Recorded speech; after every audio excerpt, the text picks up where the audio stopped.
So today's video, we're going to focus on two cases. First is going to be on Danette Elge, who in 1984 was murdered and sexually mutilated in her home in Blackfoot, Idaho, my hometown. The second is going to be about a 9-year-old little boy by the name of Zerik Wynn, who lived only 50 feet from my home in Blackfoot, and also happened to be my little brother's best friend.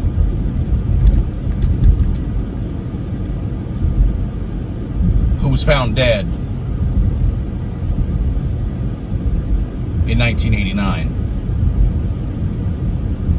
And then suddenly, a little more than a month and a half later, a suspect was taken into custody and the death was ruled a homicide rather than natural causes.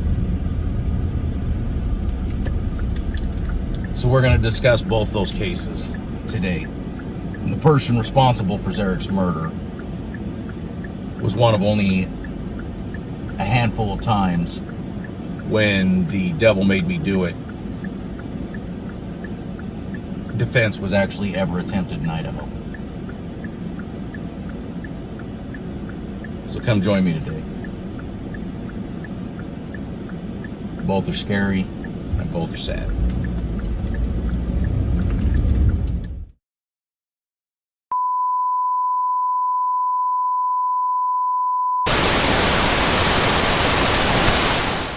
There should be no law against killing people. This morning, the state put to death Paul Ezra Rhodes. 7 years ago today, a Pocatello woman was murdered, and that case remains unsolved. Our first victim is going to be Cassie's daughter. She's going to be alone in a big, dark house out in the middle of nowhere. How perfect can you get? Gathered tonight in Pocatello to show support for the family of 11-year-old Jerilee Underwood.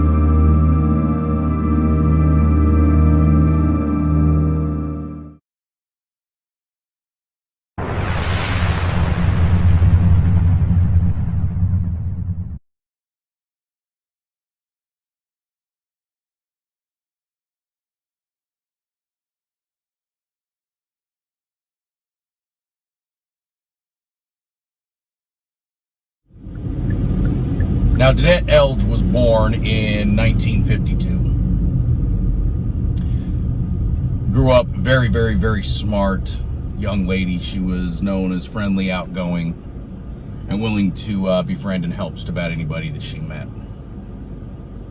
Had a successful career working at what at the time was the Idaho National Engineering Laboratory.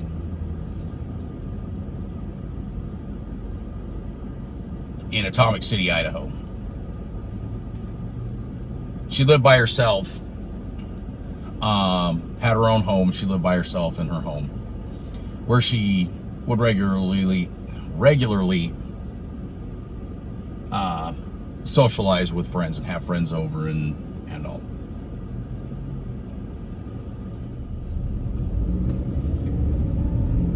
Now, on July 21st of 1984, after Danette had not been seen for several days, either at work or by her neighbors, with her vehicle still sitting at her home, a neighbor became concerned and contacted the Blackfoot Police Department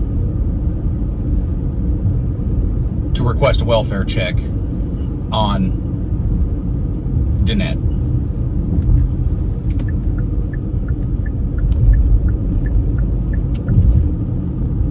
And at that time, police entered the home with the help of a friend by the name of Richard Levitt. And inside they made a ghastly discovery. They found Danette's body laying in her bed, dead. Now, at the time, police didn't release a lot of information about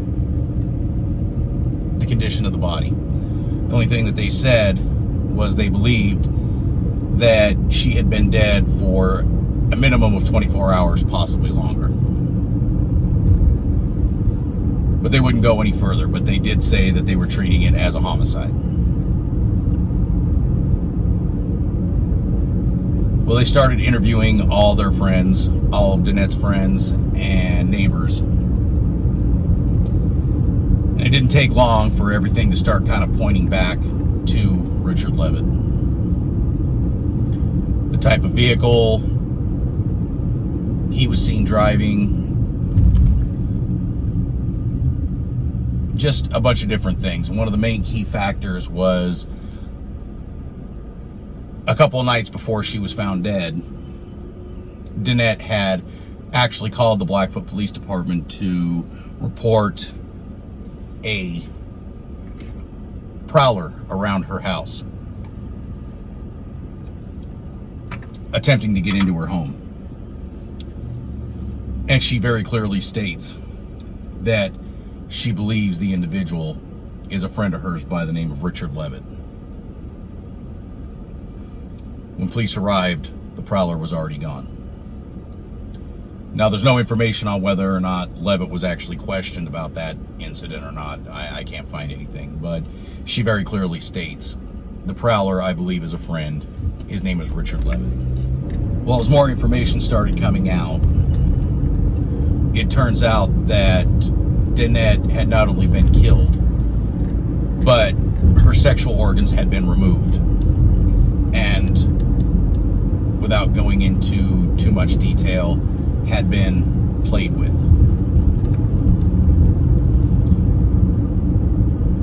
Well, after Richard's arrest and his subsequent trial, several witnesses came forward and started painting a picture of a possible motive towards why Richard did this. And several of them during trial stated that Richard had developed an unhealthy infatuation towards Danette. And Richard's ex-wife even stated that she had caught him, how can I say this gently, performing the same type of acts on a dead deer that he was being accused of doing to Danette.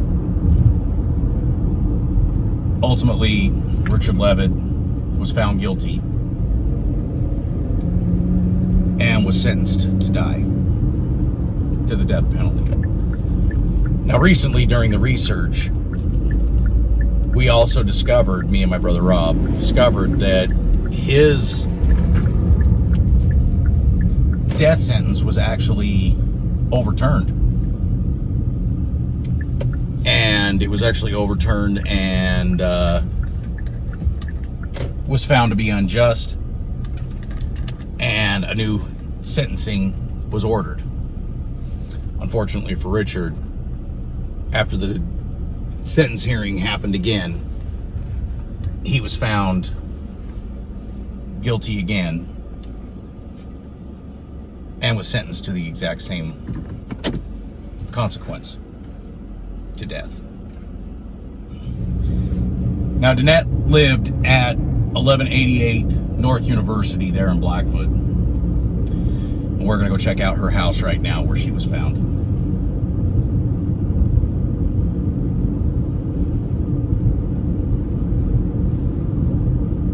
So Danette was actually buried in Swan Valley, which is a area actually heading out of Idaho Falls towards Jackson Hole, Wyoming. And unfortunately, because of the time constraints, we weren't able to actually get up there to actually visit her grave. But I was able to get a picture of the grave that you're viewing right now on screen. Now, if you watched the video previous about Paul Ezra Rhodes, Rhodes killed 3 years after Richard Levitt killed Danette Elge. But because of his vacancy of the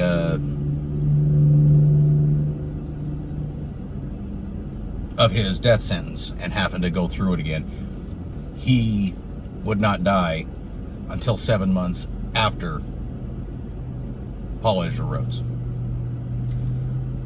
But he would die at the same prison, in the same cell block, and in the same room.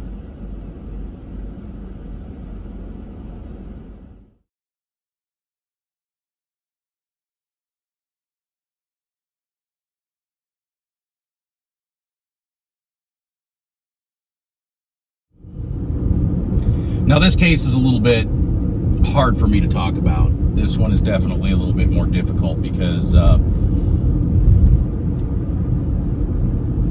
would have been just a few months shy of starting my freshman year of high school when this case started. And I knew this family very, very well. And that's the case of Zerik Wynn, who happened to be best friends with my little brother Derek at the time. On April 28th was Zerik's birthday. And he had requested, it was a Thursday, so he had requested that the following day, on the April 29th, that he have a party with a sleepover at their house. And his parents relented and said, okay, yeah, that's fine. Well, several of the neighborhood kids, including my brother, had shown up at the party. But because of Kathy's reputation with mental instability, parents were really wary of allowing their kids, including my parents, of allowing my little brother to stay the night at the house. So while the party was attended, he didn't get his sleepover. And at the time, we all felt really bad because here was this kid who all we wanted was to have a birthday party and a sleepover, and none of the neighborhood kids were allowed to sleep over. And it was really sad at the time, but it actually would later turn out to be a blessing in disguise.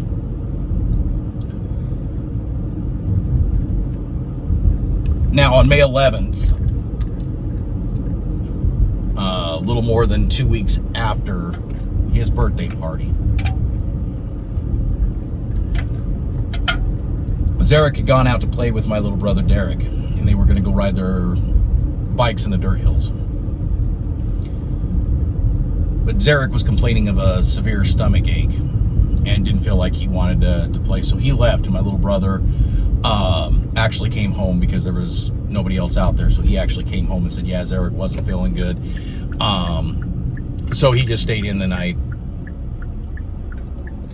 Zarek had gone home, told his parents his stomach wasn't feeling very well and that it was upset. So Kathy, his mother, gave him a mug of hot chocolate. And sent him to bed, hoping that that would help his stomach ache. The next morning, Zarek was found by one of his siblings dead in his bed in the basement. The announcement was made of Zarek's death, and it just shocked the entire town. People couldn't believe that such a young child had passed away. Now, the obituary was put out, and it read that he had had health problems his whole life and had even been put on a heart monitor. So at the time, people just took that as being, okay, well, you know, it was of natural causes, and nobody really thought anything about it. It was sad, it was just horrible, but there was nothing strange to it. When two things were announced, that one, Zerik Wynn's death had not been ruled of natural causes, but of murder. He was listed as a homicide. And two, his own mother, Kathy Wynn, had been taken into custody for his murder. Now, the funeral had taken place just a few days after his body had been found. Now, my family, my mom and dad allowed my little brother to attend Zarek's viewing. But seeing how upset he was at the viewing, they decided they weren't going to allow him to attend the funeral. And I remember how upset my little brother was. I asked him quite often, "Are you okay? Are you okay?" And he kept telling me he was, even though it was very clear he was not. Now, things got stranger after her arrest. The way they were able to determine it was a murder and not natural causes was A, they determined he had never been on a heart monitor. B, he'd never had any physical problems. That was made up by the family. And when the toxicology reports came back, they found that Zarek had ingested 10 times the lethal dosage of an antidepressant drug called desperamine that had been prescribed to his mom, Kathy. But Kathy had stopped taking the drug because she was allergic to it. And the night that he had complained of stomach pains, the hot chocolate she had served him, she had dissolved almost the whole bottle of desperamine into his hot cocoa, sent him to bed, and she went to bed herself, slept peacefully, knowing that her son was going to die. Now, before the trial even started, and before a lot of information came out, because again, the prosecutor, a man by the name of Tom Moss, who also tried the Paul Ezra Rhodes case and the Danette Elge case, stated that he wanted the case to remain in Bingham County. He did not want to change the venue, so he was very adamant about not allowing too much information out. So it wasn't until basically at that point it was going to be whatever information came out was going to come out in court. Well, Kathy Wynn decided she was going to do a preemptive strike, and she started granting interviews to local newspapers. And what she would tell them, go on to tell them, was in some people's eyes is completely legit, but in a lot of people's eyes is nothing more than just crazy. Kathy would go on to talk about, at a young age, her being sexually molested by her stepfather, who told her it was okay because when she got old enough, he was going to divorce her mother and marry her, which he did do. But when she was growing up, before any of that happened, she had become pregnant by her stepfather, and they actually had a son who they named Michael. But she also said that this stepfather was a Satanist and belonged to a satanic cult. And upon hearing of the pregnancy, hid Kathy away, waited for the baby to be born, and that baby was then sacrificed to Satan in a satanic ritual in California. She further said after their divorce that during that ceremony where her son Michael was sacrificed, that she had become possessed by multiple demons, very strong demons, and that she had been able to, for the longest time, hold them at bay.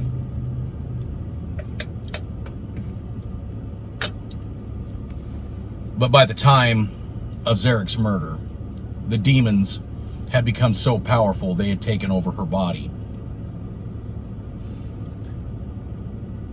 And that Satan himself had taken possession of her body and told her, the newspaper says that Zarek needed to die. But if you read some of the case files, she actually stated that her whole family needed to die. And through several police interviews, it was later determined that she was actually going to strike the night of Zarek's sleepover. And the plan was she was going to lace every single child who stayed the night at their house, their hot chocolate, with despairamine. And she planned on killing not only her son, but all the kids and the rest of her family. Kathy Wynn was ultimately found guilty. She used the devil made me do it defense, which didn't work. Well, it didn't work in the trial phase. However, in the sentencing phase, Judge James Herndon stated that because they could not prove what she was saying about the demonic possession was false, that they had to weigh that in her favor. So therefore, he sentenced her to 16 years to life in prison. 16 years being the minimum she could apply for parole. And the reason he gave her 16 years was because he wanted to make sure that the youngest child, Zarin, was out of the home before she was able to get out of jail. As of this date, Kathy Wynn still remains in prison in the Pocatello Women's Correctional Institute. She's applied for and been denied parole on multiple occasions. Ron, the dad, and their three other kids, Zach, Zaylin, and Zarin, remained in Blackfoot for a small time after the incident, but felt like being shunned by the community at large for not in any way attempting to, like they felt, the community felt like they probably should have done something to stop the murder. They felt shunned, and so they ended up moving away. Since then, Ron passed away in Oregon a few years back. Ron stuck by Kathy even after what she did. He stuck by her until around 2004. And in 2004, he had wound up meeting another woman and decided that he was going to go ahead and divorce Kathy while she was in prison so he could marry this new woman. So right now, what we're going to do is we're going to go and actually show you the home of the Wynns, where Zarek was found dead, and the home where his mother, Kathy, was ultimately arrested. Well, they got a big thing pushed right out in front of it, but that right there was the home of the Wynns. And it was in that house, in the basement, right? Mm-hmm. Yeah. In the basement of that house right there where Kathy Wynn killed Zerik Wynn. And tried to kill all the rest of her kids. She overdosed him with a lethal amount, 100 times the lethal dosage of despairamine, which was a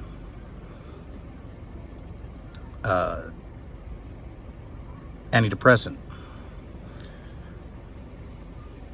I still remember that to this day.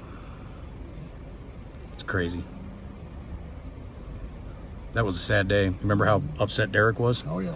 That was Derek's best friend. Derek was supposed to be there, and Mom and Dad said no. Well, no, that was the birthday party. She planned on killing all the kids at the birthday party, and she was going to do it when they slept over, but nobody trusted her because of her reputation. Well, she'd been in and out of state hospital a lot of times, and Dad knew her personally from working there, and he was like, no. Well, Ron, his dad was psych tech for Dad there at the state hospital. Yep. So what we're going to do now is we're going to go see the final resting spot of Zerik Wynn, my little brother Derek's best friend, which is back at Grove City Cemetery, and just a block away from where Nolan Haddon, Paul Ezra Road's second victim, is buried.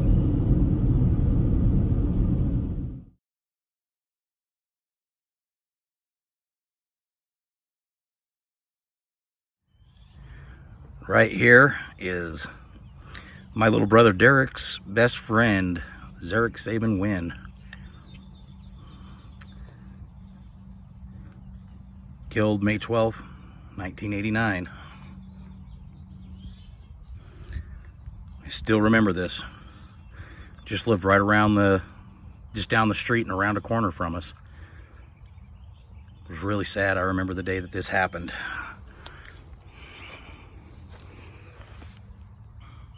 Kathy. Ron just passed away. Kathy is still in prison in Pocatello for his murder. Doesn't look like she'll ever get out, but we'll see. But as you can see, Zachary was about the same age as my oldest brother, Jason. Zaylin was my brother Bob's age, and Zarin was roughly my age.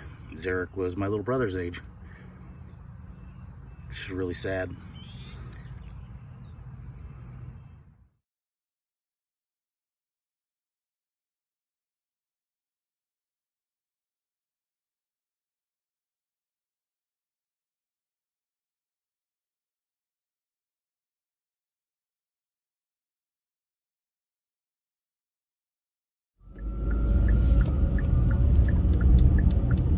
So after Richard Levitt was put to death,